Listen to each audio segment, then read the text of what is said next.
So thank you all for being with us today. I'll do a kind of a brief intro, but I'll let you all introduce yourselves because you know yourselves better than I know you. We have Manjeet Bhatti with us. He is the herd manager and dairy plant processing manager as well for Cruz Farms. So the snippet that you saw earlier with Cruz Farms, with Earl was talking, you saw a lot of pictures of Manjeet with his beautiful family.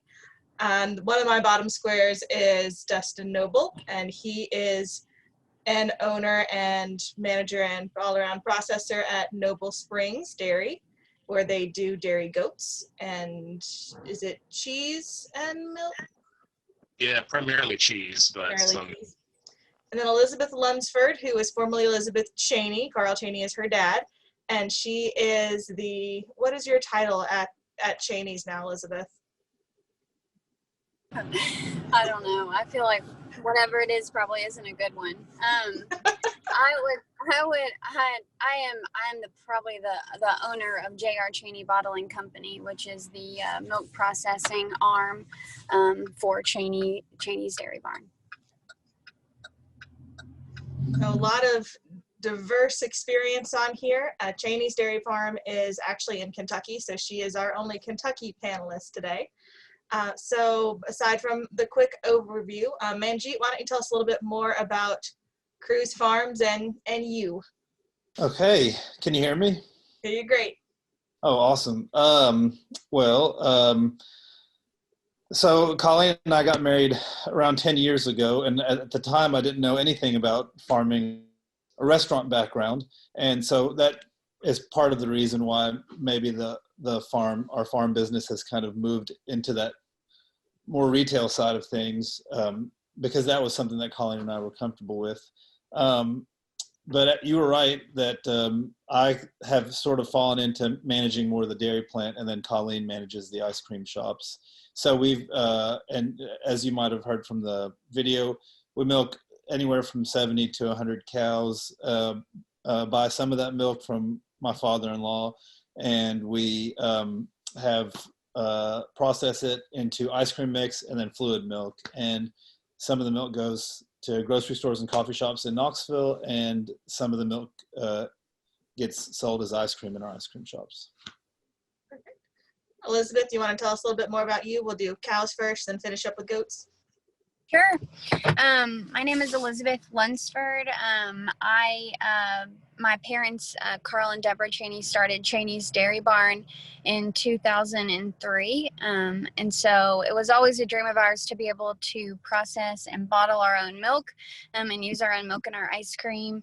And honestly, I think looking back, we weren't ready in 2003. I think it's a perfect time for when we started. So I went to school. I work for Alltech Animal Nutrition Company out of Lexington full time, and so we're just in a good spot, and being able to come back and be in Bowling Green near my family. Started J.R. Cheney Bottling Company. I guess we started the process in late 2017, and we didn't actually bottle our first jug of milk until June of 2019. So a pretty new enterprise, but it's something that with the help of my dad, we put together a plant and are bottling fluid milk and making our own ice cream. Awesome. All right, Dustin, tell us more about you. My wife Justine and I own and operate Noble Springs Dairy. We're located in Franklin, Tennessee.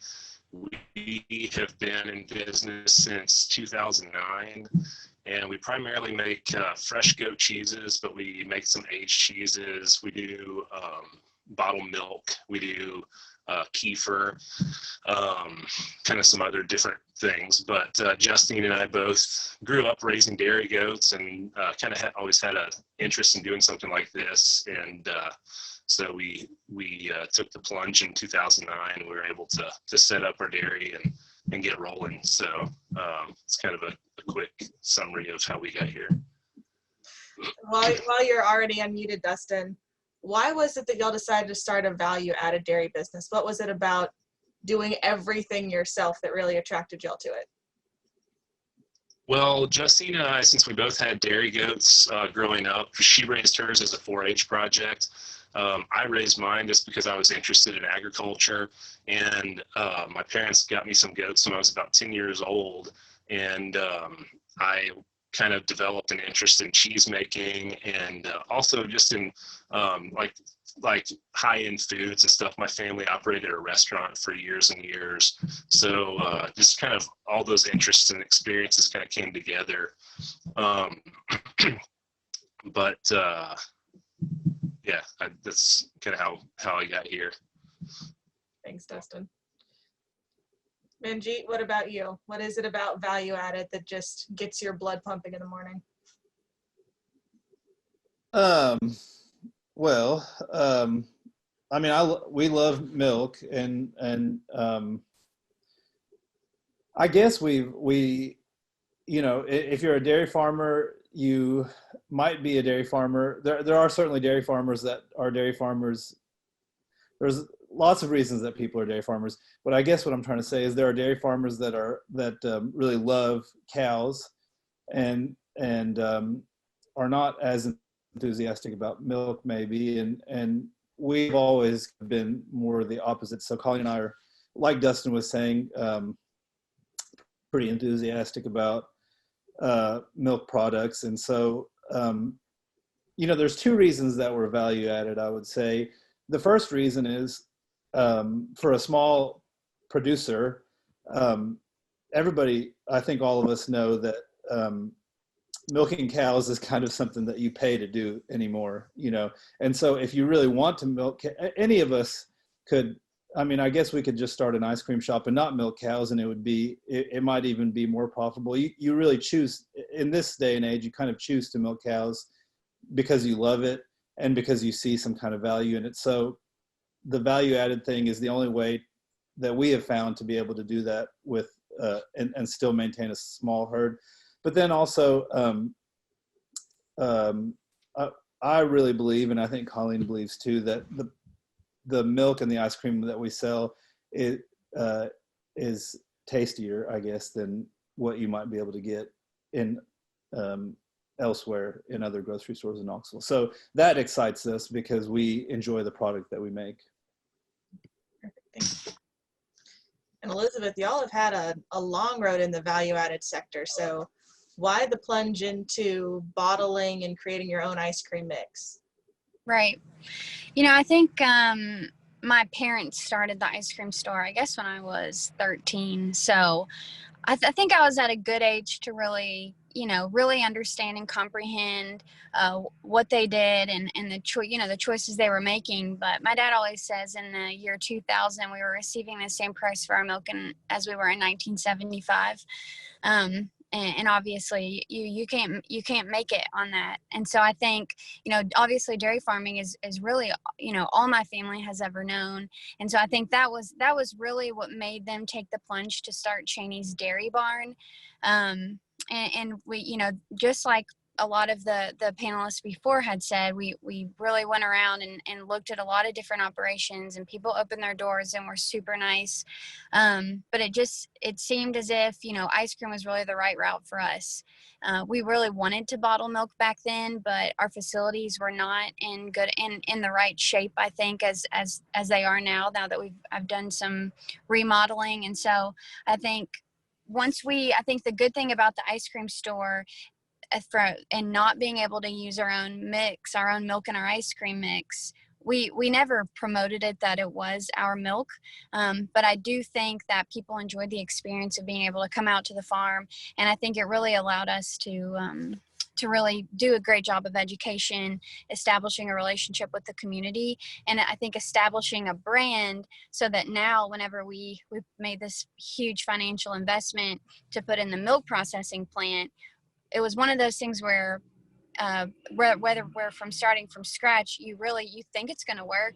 But I think for us, we felt like we knew it was going to work, just because we have such a great community backing, and it just seemed like the right time to do it. And our ice cream has always been good, very, very good.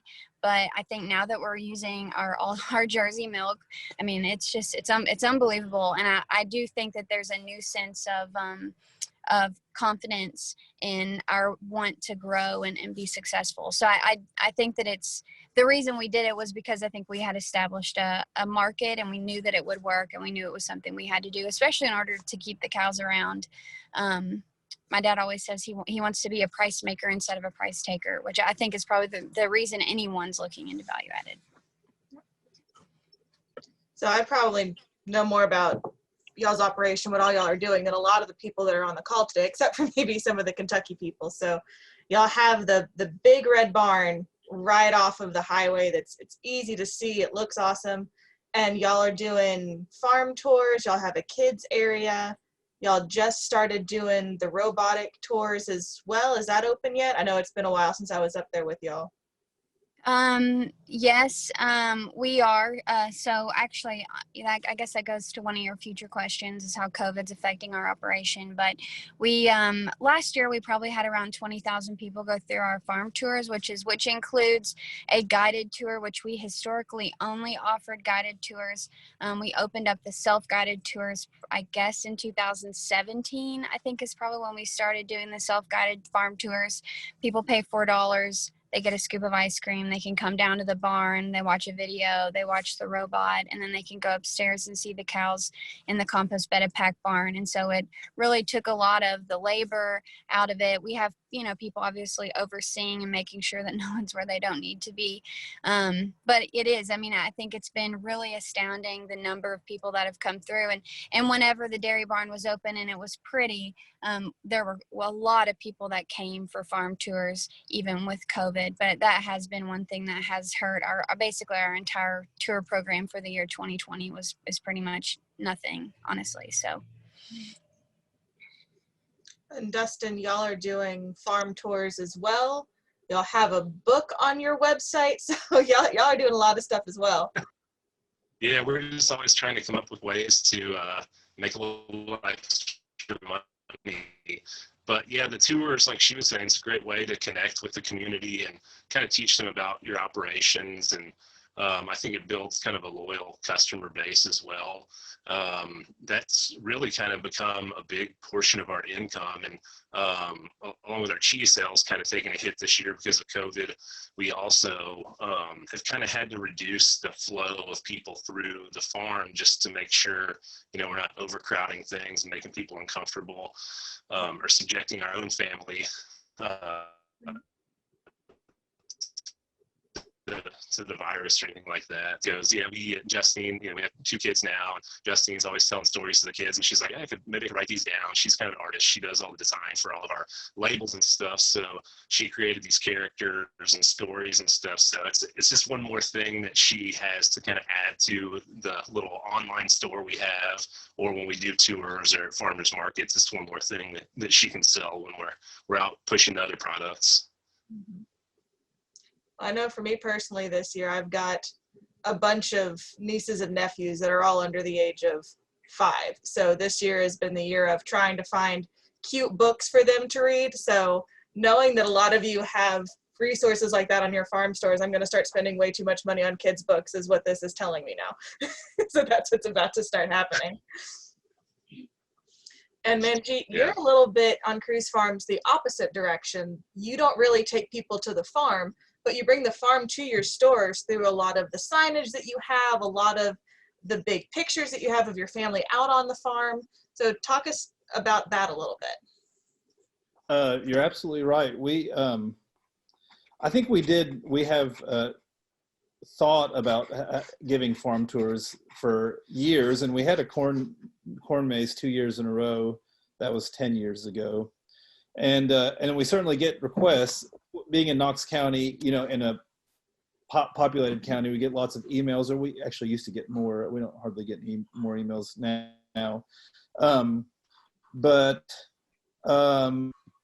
So, I don't know. There's I think everyone probably who's attending here understands that there's a difference between what an interested consumer expects to see and what they might see on a dairy farm. And there's lots of things that you can do to make a farm very inviting to your average consumer. And it sounds like some of both our panelists have done that. And I've been to farms where they've done an absolutely great job. We've just never gotten around to being able to make our farm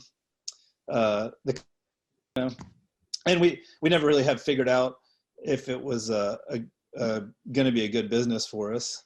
And so what we did is in our ice cream shops, we have pictures of the farm. So we have 3 ice cream shops, and in each ice cream shop, we just have very large canvases, and we try to say as much as possible about where the ice cream is coming from. To be honest, attitudes, seem to have changed. I think probably in the mid 2010s, we used to get much more interest from people asking us where this ice cream was coming from. Now, the ice cream still comes from the farm, but very many fewer people are asking, are concerned, I guess, where their dairy products are coming from. There seems to have been a kind of a shift in consumer interest, and for whatever reason, people aren't as interested. But anyway, so that you're right, though, that's how we've tried to, I guess, bring the farm to the ice cream shops. And one day maybe we'll have farm tours, but it's, producer diversification can also, if you diversify too much, you can kind of start pulling your hair out, I think.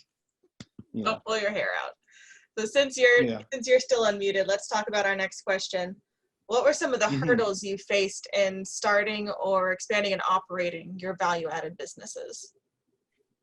This is a great question. A big hurdle for us, and this year is the first year that we've really even gotten close to figuring this out, is matching our supply with our demand. And I think I've talked to other producers, and they all have this issue unless they're able to sell their surplus milk to someone else. So we don't sell our surplus milk to anyone. And consumers want high quality milk, and they want cheap milk. They want all that. But really what they want is, if they go to a store, they don't want to spend all that time going to the store only to have an empty shelf. And so it's been very difficult for us over the years to make sure that stores have their shelves full, particularly August and July and September are very difficult months for us because we don't have, we're a pasture dairy, and so we have lower milk production in those months. And so I would say that the number one challenge for us in terms of just the farming side of things has been matching supply to demand. Now we've got 4 or 5 years of sales data that we can look at, and we can do targeted breeding and in some cases herd purchases or heifer purchases to kind of mitigate that flux in demand. But that's been our biggest challenge. Dustin, what about y'all? Same question. Hurdles in starting and operating a value-added business. Well, of course, starting, there's a lot of expense up front, several $100,000 worth of, infrastructure, whether it's buildings that meet, Department of Agriculture codes and county codes. The equipment is very expensive, has to meet certain guidelines for us to be able to use. So at least when we were starting and kind of looking for equipment, probably, I guess, about 12 years ago, maybe closer to 13, there weren't as many options out there as there might be today. I haven't shopped a lot for that kind of stuff recently, but tracking down things that we could actually use and would meet all the regulatory requirements was tricky. Things that kind of end up being a continual issue, and sometimes they're better than others, are just the labor involved in getting everything done on the farm. Of course, being a dairy operation, being a farm operation, we're not just making money hand over fist. Got to be conscious of your expenses, and labor is probably our largest expense. And so aside from that, it's also sometimes hard to find people that want to show up at 4:30 or 5 in the morning to milk or help with cheese making and things like that. So those are some hurdles.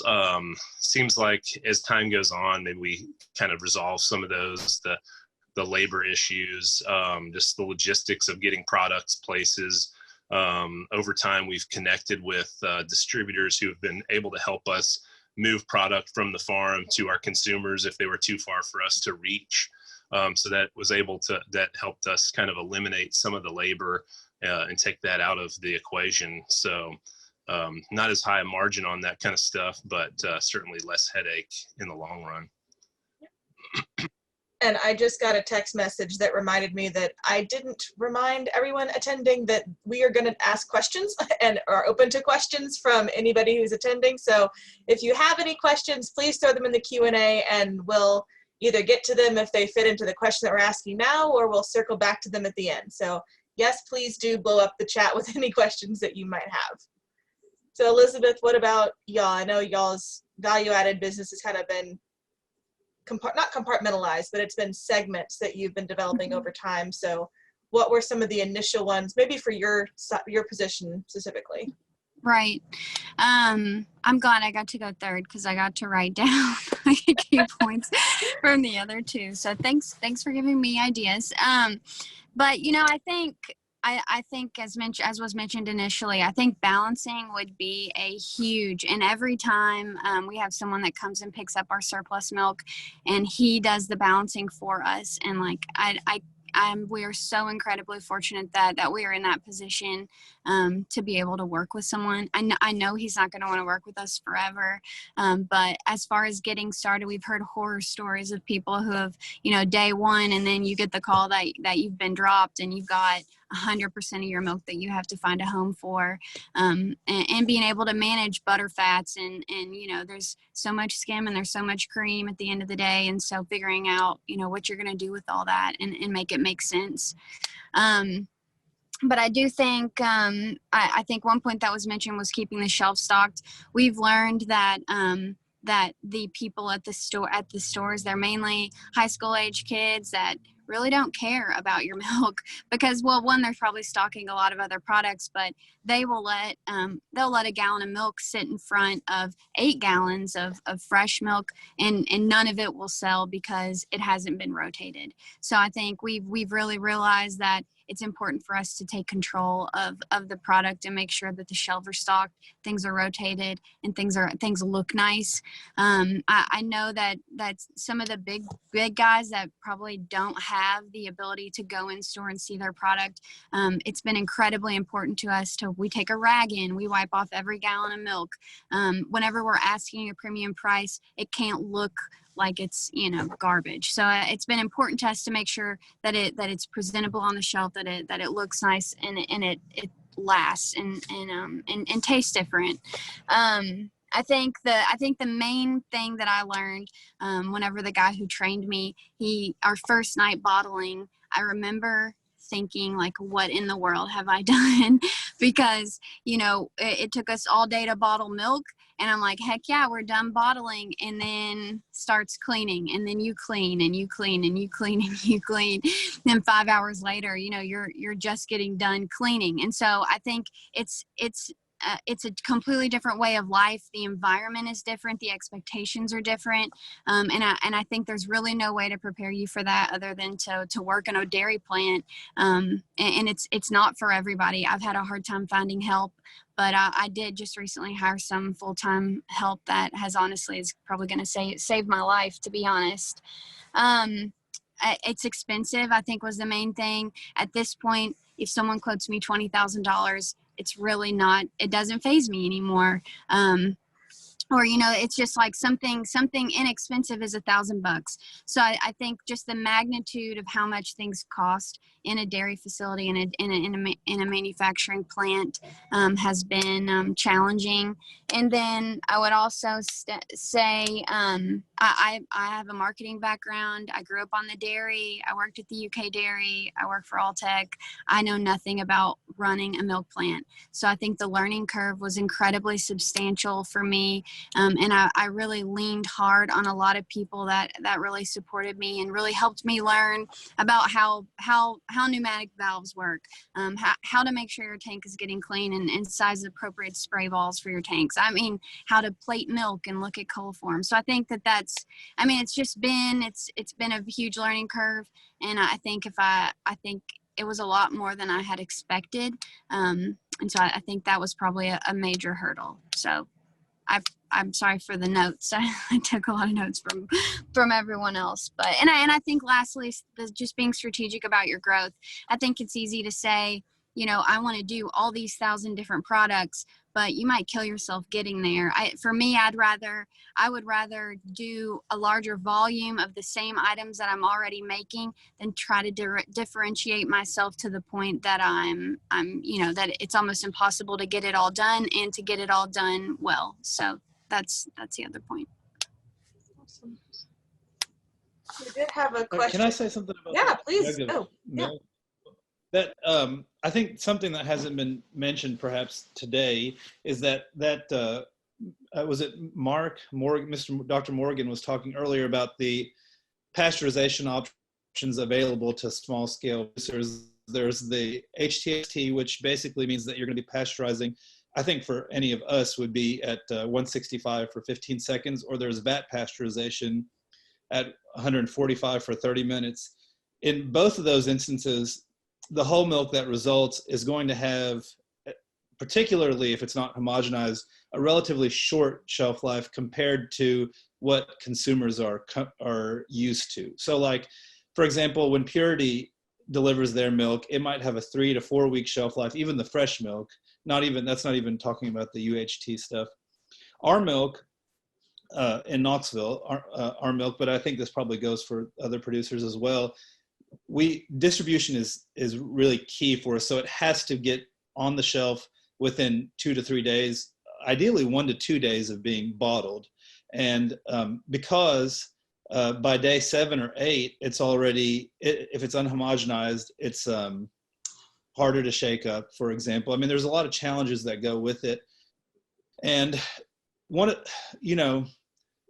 the thing that makes unhomogenized cream line milk amazing is also what makes it frustrating. What makes it amazing is it's delicious. What makes it frustrating is it's delicious on day 1. It's not as delicious on day 14. And so that I think would be a considerable challenge for anyone who's trying to market this kind of milk. It's not the same kind of milk as, you don't want it to be the same kind of milk as what a large producer is putting out, because you can't charge the same price that they can. But it's just a delicate product, I guess, I might say.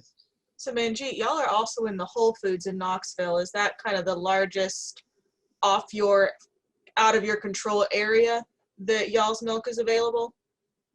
Yeah, I guess so. Yeah, there's one Whole Foods in Knoxville, and but that's not for us. It hasn't been any different for I don't expect Whole Foods. I don't know that Whole Foods will buy our milk forever, because they've got at some point I feel like they might find that we're just too much of a nuisance, possibly. I don't know. It seems like that anyway.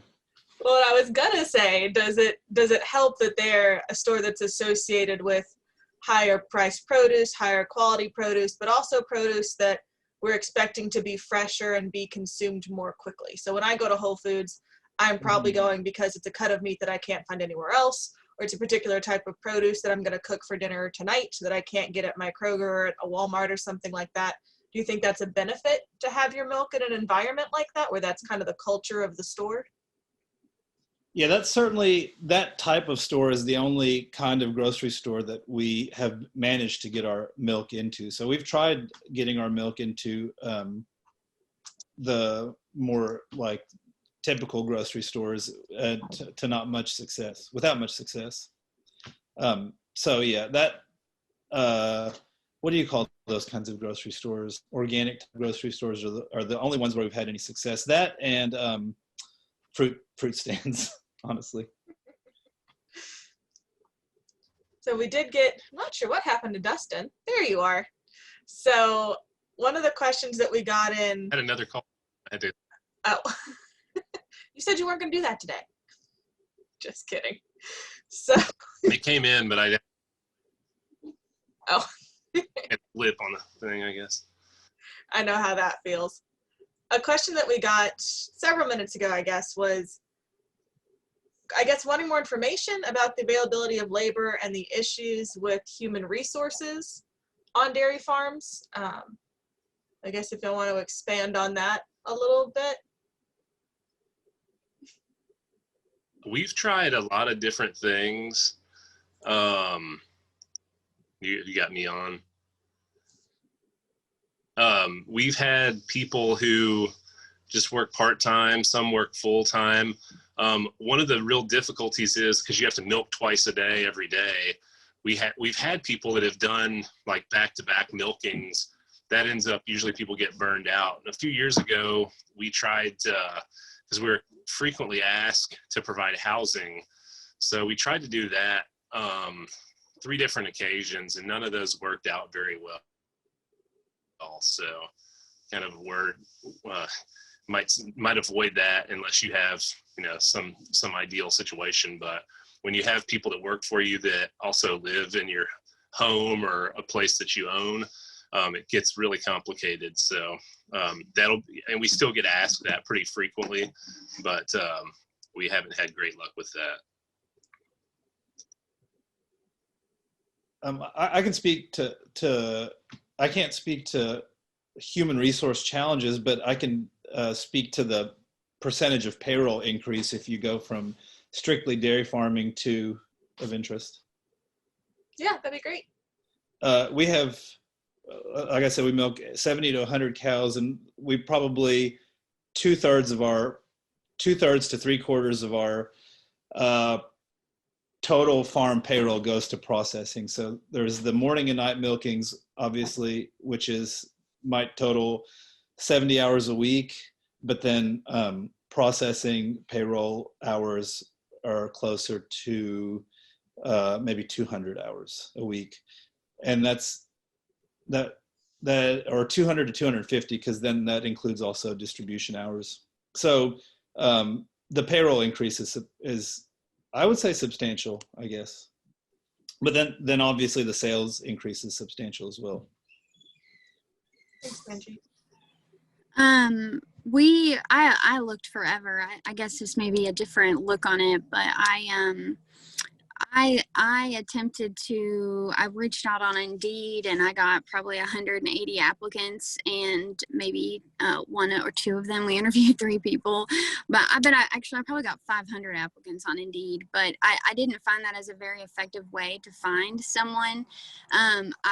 I looked forever to be able to find a plant manager, and was able to find someone who knew someone who knew someone who knew someone who was looking for a change. And I think the main hurdle I found with hiring someone who is knowledgeable enough to like run things is that the pay level that they pay in these large dairy plants that you're competing with is pretty substantial. So I think I went into it knowing I was gonna have to pay someone quite a bit. I do have the luxury of being able to, he gets paid through the Dairy Barn, which allows me to offer him benefits, 401k. And I do think that there are hurdles that come along with only having a smaller number of people on a plan like that. It's a little bit more costly. So I think it's very difficult to find someone. It's a different type of work. It's loud. It's hard. The long days are very early. The days are very long. And so I think it's incredibly difficult to find someone who's willing to work that hard, honestly, other than ourselves. So I don't know if that's helpful or answers that person's question. No, that's very helpful. Thanks, guys. The next question is, are your products sold nationwide or just in Tennessee, Kentucky, locally, or within the neighboring states? So I guess, Dustin, you're still unmuted. Where are all your products sold? Mostly in the greater Nashville area. Like I mentioned, we have connected with some distributors that are able to move product much further than we can. Like I said too, that business is much lower margin because distributors are going to want to mark things up probably 40%. The end consumer or the end retailer is going to want to mark things up probably 40%. So they expect us to take the hit for all of that. And so we've all kind of compromised on that chain of different middlemen and end users, but so we can reach any state in the country. We can ship, which is nice. Shipping's really expensive with perishable products. It typically doubles the cost of the products. But yeah, our bread and butter is kind of probably like 100 mile radius of the Nashville area. Thanks, Dustin. All right, guys, who wants to unmute first? Race to the button. I can do it. I think the key point about being sold nationwide is that once you go outside of, at least for me, once you go outside of your state lines, you then have to be IMS listed, which is a completely different certification. And to be quite frank, I avoided it for a long time, just until I felt that our plant was ready to reach that type of certification, because then it opens up the doors for FDA and to come in at any moment that they would love to come in and look at your plant and ask you lots of questions. So I honestly avoided it, but being as close to Nashville as we are, it was inevitable. And so this last year we did get IMS listed. Just like Dustin, I would say our bread and butter is 100 miles within our store. We go to Franklin, Kentucky, up to Glasgow, Kentucky. However, within the last, probably in September, we got brought on by Creation Gardens, which is a major distributor to restaurants. But given the circumstances with restaurants at this time, it hasn't. It's probably a blessing, to be honest. I think it would be a lot harder to get on board and sell a ton and then be throttled back to almost to not a lot. But we're starting with them, and I think it's helping us to be able to ramp up our production to meet their needs. But that milk does. There's been some go to St. Louis, Lexington, Louisville. We dropped off a huge order this morning for Berea College. So anyway, that's been a lot of fun just to see where orders can go. But for the most part, it's right around the dairy barn there near Bowling Green. Yeah, that's the same for us too. I think the key issue here is that as a small producer, you're going to be able to sell most of your product in the area where people know who you are. We've tried delivering to Nashville and Chattanooga, and we still have a couple of accounts in both of those cities. But just like Dustin and Elizabeth said, we've had some accounts in Chattanooga for 6 years, and they're the same size as they were 6 years ago because nobody knows who we are, and we could go there and so we just pretty much stay in Knoxville. Sounds good. The next question may not be applicable for all of you, but is it realistic to start a processing plant while running a dairy farm and having a young family without missing your kids' childhood?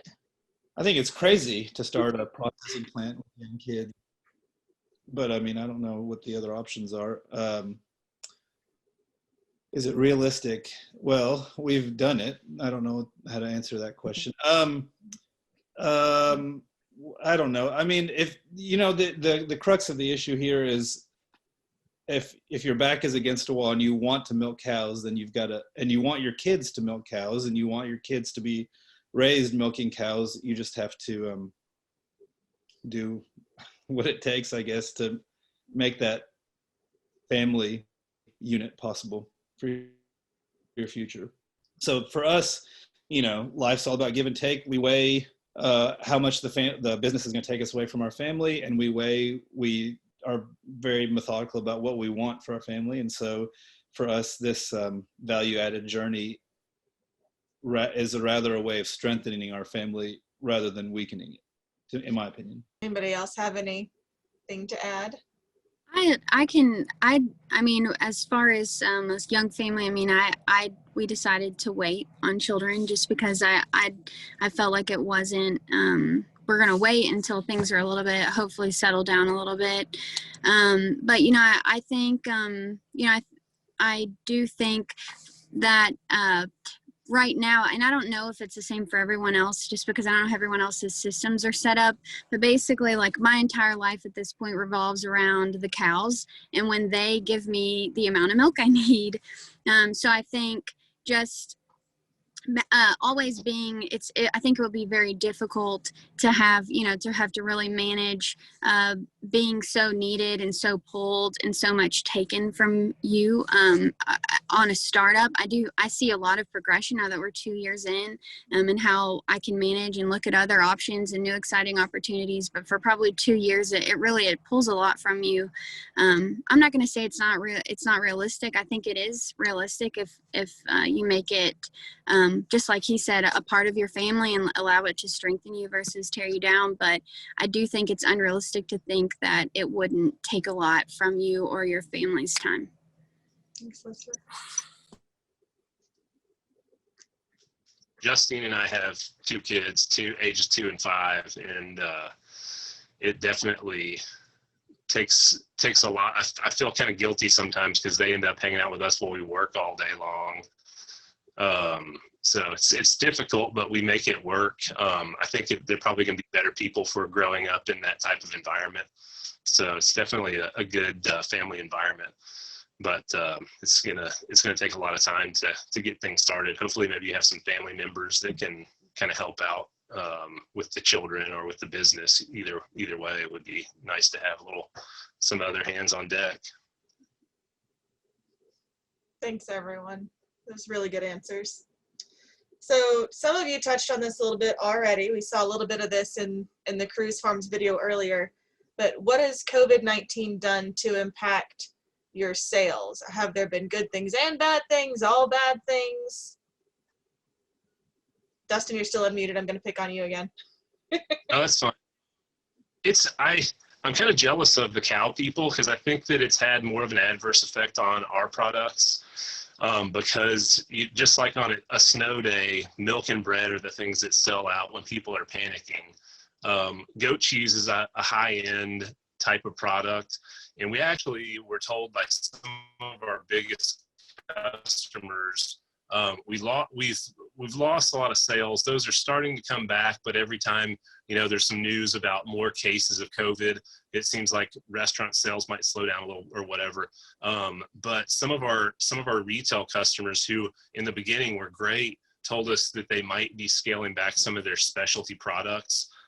Luckily, that was kind of short-lived, but we found out that at least with our products, they weren't as essential in the times when there was so much question about, where things were going with people's health and people being able to go to grocery stores and things like that. So,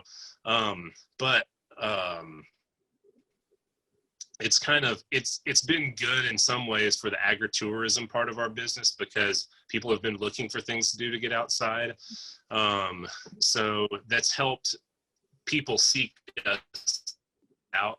Like I said, we did to not have quite as many one time and keep everybody safe.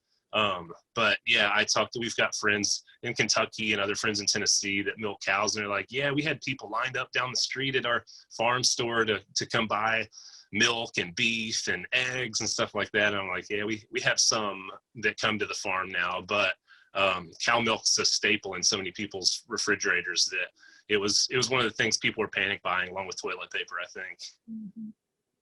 Well, now that my sister, the vegetarian, is back in our house, goat cheese is becoming a staple. So don't worry, it is a staple in our house now. Elizabeth? So whenever COVID hit, so the ice cream store part of the business, I think probably, and my dad will probably text me and correct me, but I believe that probably in April or May, he commented that our revenues were about 20% of what they were at that time. A lot of that given to, I think honestly, the week they shut things down was the same week that our school tour program was beginning. So everything, I don't even know if we had a tour. A scheduled farm tour this season. And then obviously the store being closed, managing cases within employees, that has been an incredible challenge, and not so much managing the health we obviously managing the health is incredibly important, but just managing the public perception of your actions taken based on if you have a case and how you handle it and what you do with it. So that's been a hurdle. Fall break was unbelievable. It was one of the biggest fall breaks that we've ever had. I think it was a beautiful couple weeks, and people wanted to get out of the house. We had our corn maze, and we were right on track, if not above, last year for about that time. However, whenever COVID hit, as far as fluid milk, Dustin, you're right. I mean, whenever it hit, milk was off the shelves. I think our milk was off the shelves, but I think it was off the shelves second. And I think that it forced people to try our product that had never traditionally tried it because it was what was there. My 2% sales doubled, and pretty much all of my fluid milk business doubled as a result of COVID, which honestly, I mean, we were, I don't know, 8-9 months into bottling. So it wasn't, we weren't starting from a substantial amount, but it's grown. And someone asked me that today. It's actually stayed. We haven't seen a substantial drop off as far as gallon, half gallon chug business has gone. But it's pretty much all kept. So that has been incredibly fortunate. Manjeet? Oh yeah. There you go. There we go. I basically would echo what Elizabeth said, that the biggest challenge, and probably many of the attendees can attest to this, the biggest challenge this year is when you have a business and you have customers and you don't really know. In the early days, I guess back in March and April, you didn't really know much about the coronavirus, and more importantly, you didn't really know what your customers thought about the coronavirus. I don't know what precautions are necessary, what precautions were too much. And so the biggest challenge has just been in knowing how to talk about the coronavirus and to know how to market, I guess, dairy products in a kind of a bizarre circumstances. As far as sales go, sales are obviously down, but they'll be fine. And to be honest, they're not as poor as I feared that they might be. I mean, we may be down 10 or 20 or maybe 25% for the year, but it's not anything that we can't deal with, I guess. Well, and then the last question that I have for y'all that y'all were ready for was, how has COVID-19 impacted your day-to-day operations? I know that kind of dovetails into what you might have already said, but is there anything different that's changed because of COVID-19 and ways that you've adapted to it to keep on going? Well, I'll start. Colleen and I have decided this about 6 months ago, that we are never going to buy any piece of real estate that doesn't have a drive-through attached to it. And that's 100%. Other than that, I mean, we are just we're doing the same thing that every retail outlet is doing. And we don't expect to be doing it next year, but at this point, we're so used to it that it wouldn't even matter if we did do it. I don't think, we opened a drive-through, I guess, in March at one of our locations, the only location that could kind of had something akin to a drive-through area. And that ice cream shop actually has had increased sales this year. It's the only one. But no, I don't think it pay to think too much about how the coronavirus has affected our business, because it did affect it a lot, but now we've adapted to it, and things are more or less kind of like business as usual, just with these odd new ways of doing business that we never predicted. The nice lady from the Dairy Alliance was talking about how coronavirus has affected the way people purchase groceries, but so far that hasn't really changed how we distribute the milk, I guess. Anything else to add, you two? I'll Go ahead, Elizabeth. Sorry. Yeah, no, I will echo 1,000%. We're Carl's trying to figure out how to put 2 drive-throughs into, just I think that I think moving forward, any ice cream store that we do will have an outdoor space, an outdoor consumer area with open doors, kind of just really that would have never been on our radar, but it is now. And then definitely a drive-through. And we added a drive-through to a building that was not meant to have a drive-through. We literally have a drive-through in our storage room. And it's working for now, but it can't stay forever. But yeah, I definitely think that was a huge part. I think Carl texted me, our revenues for the year are down 40% compared to last year for the Dairy Barn. And so I think just being prepared in a situation where we could withstand that, I think has been the incredibly fortunate part of that.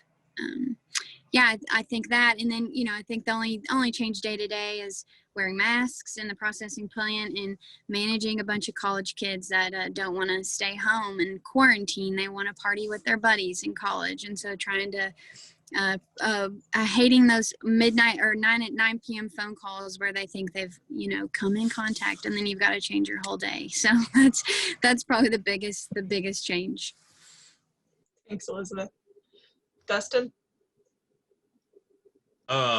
Yeah, kind of what she was saying about managing employees and making sure everybody's healthy. We've had to, which we only have 5 employees, so we don't have a whole lot of people coming and going, but just always kind of being aware of their health and making sure everybody's wearing masks when they're, in close contact with people, making deliveries. We had to set up our website for online sales to either do more shipping or have people pick up at the farm. So that added some extra things, some extra steps just to move more product. One thing that Justine and I keep saying is because of the restaurant sales being down and still being down, they've improved some, but they sort of seem to fluctuate. We can't even really do sales calls because those businesses are hurting worse than we are, really. And I've talked to several of our restaurant clients. I'm like, it wouldn't do me any good to come in and try to get you guys to buy some goat cheese with it. And they're like, no, we're cutting costs where we can right now. I'm just trying to survive all of this. And can't do store demos like we used to do. We used to be able to go into stores and hand out samples and things. And so just with all these, restrictions of being, social distancing and masks and everything, it's definitely kind of made things more difficult, but hopefully maybe as we get closer to finding a solution to this virus, maybe we'll be able to figure out ways to be innovative and make this all come back better and stronger than we were before. Thanks, Dustin. That was a really good answer. So we are rapidly coming to the end of our time. I don't see any more questions in the Q&A. Are there any final thoughts any of you would like to add? You can shake your head no if the answer is no. Well, thank you all so much for your time and your expertise. Y'all have been great panelists, and I know I learned a lot from you, and I hope all of our attendees did too.